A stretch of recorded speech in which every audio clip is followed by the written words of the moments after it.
श्री अफजल अंसारी जी।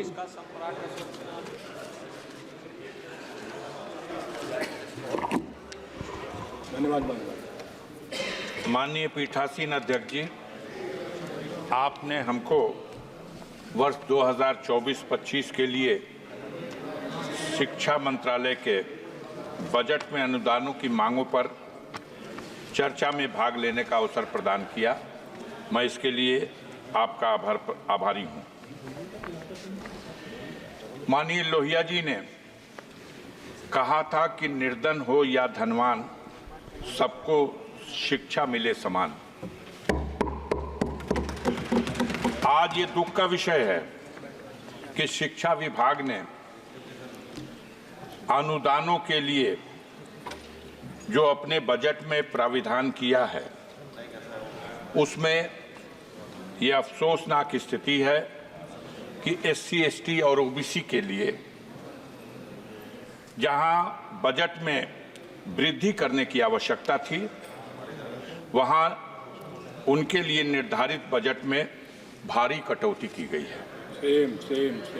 और इसी क्रम में डॉक्टर भीमराव अंबेडकर साहब फाउंडेशन, एक सेकंड अभय कुमार जी, इसका बजट जो पहले से ही बहुत कम था, इससे पहले मात्र 40 करोड़ रुपया। इससे पहले भी माननीय स्पीकर जी साहब ने बताया कि जब सदस्य बात करते हैं एक हाथ जेब में ना रखें। इस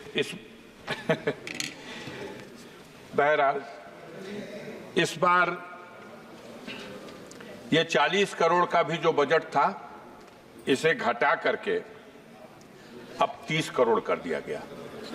एक मानसिकता का पता चलता है। ये भी देखने की बात है कि इस बजट में अल्पसंख्यकों की शिक्षा के लिए उसमें भी पहले की तुलना में भारी कटौती की गई, जबकि उसमें व्यापक वृद्धि की आवश्यकता थी।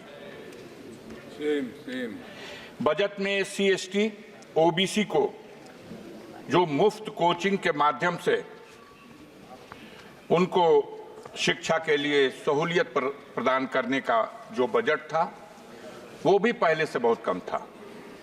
लेकिन अफसोस की बात है कि जो था 47 करोड़ रुपया, उसे भी घटा करके अब मात्र 35 करोड़ रुपया कर दिया गया। इस प्रकार अगर देखा जाए तो टॉप क्लास की एजुकेशन के क्षेत्र में भी SC, ST के लिए जो पहले 111 करोड़ रुपए का बजट में प्राविधान था, अब उसमें भी बड़ी कटौती कर दी गई है।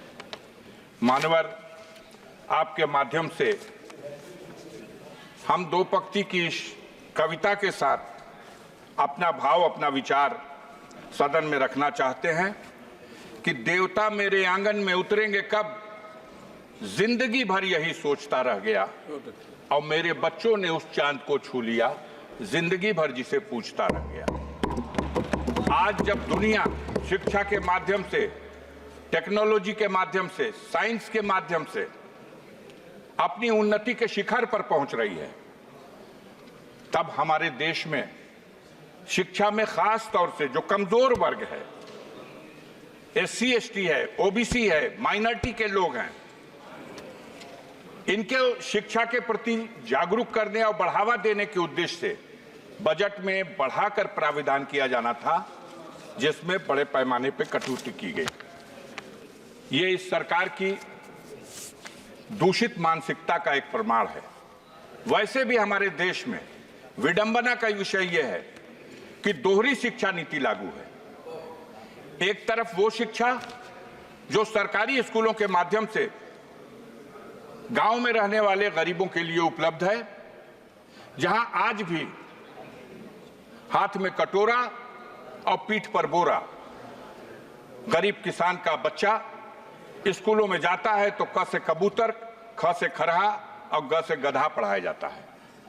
और दूसरी तरफ modern school, private school, Montessori school, इन स्कूलों में जो अंग्रेजी माध्यम से और आधुनिक ढंग से जो शिक्षा दी जाती है, दोनों रास्तों से जो शिक्षा प्राप्त करके बच्चे हमारे ऊपर जाते हैं, तो जब किसी पद के कंपटीशन में दोनों को हिस्सा लेना होता है तो जो क से कबूतर, ख से खरा, ग से गधा पढ़ के गया है और जो क से कंप्यूटर पढ़ के गया है, वहां जब मुकाबला होता है तो जरूर जो आधुनिक शिक्षा से लैस उस विद्यालयों से पढ़ के आने वाले छात्र हैं वो कामयाब होते हैं।